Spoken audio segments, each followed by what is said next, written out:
absolutely no spin. Unspun World. Watch on BBC iPlayer.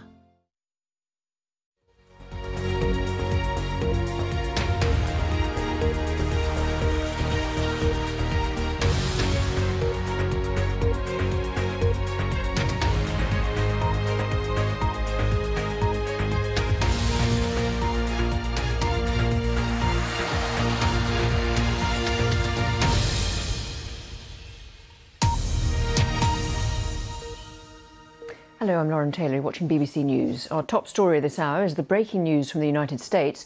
The Governor of Maryland has declared a state of emergency after the collapse of a bridge in Baltimore after it was hit by a container ship. Emergency officials described the incident as a mass casualty event. In the last hour, Baltimore's fire chief has said that it is still an active search and rescue operation, and this will last for some time.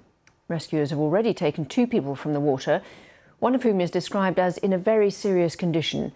It's believed at least 7 others are unaccounted for, and possibly as many as 20. Well, this is the moment the collision happened. You can see the ship hitting a column of the Francis Scott Key Bridge on the left of the screen, and the bridge quickly collapses. The collision happened about 1:30 a.m. local time. There's now a large multi-agency rescue and recovery operation in place.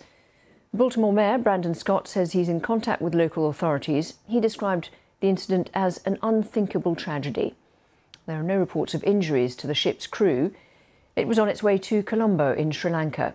The White House says federal agencies are on hand to offer support if it's needed. Well, this is where it happened. Baltimore is in the eastern state of Maryland, and the Francis Scott Key Bridge crosses the Patapsco River. The bridge is a key transport route in the city. Traffic is being diverted throughout Baltimore. Here's Baltimore City Fire Chief James Wallace.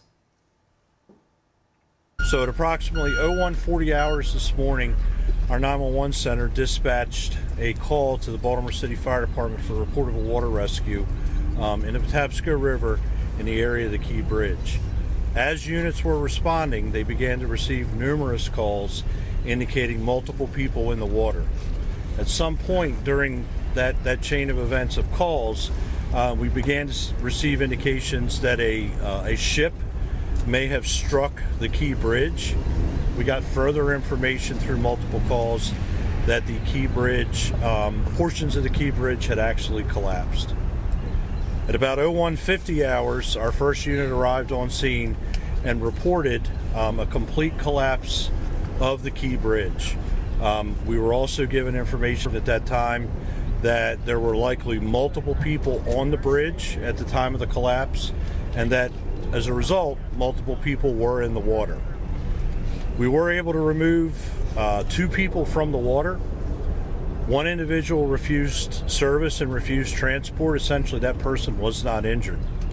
However, there was another individual that's been transported to a local trauma center that is in very serious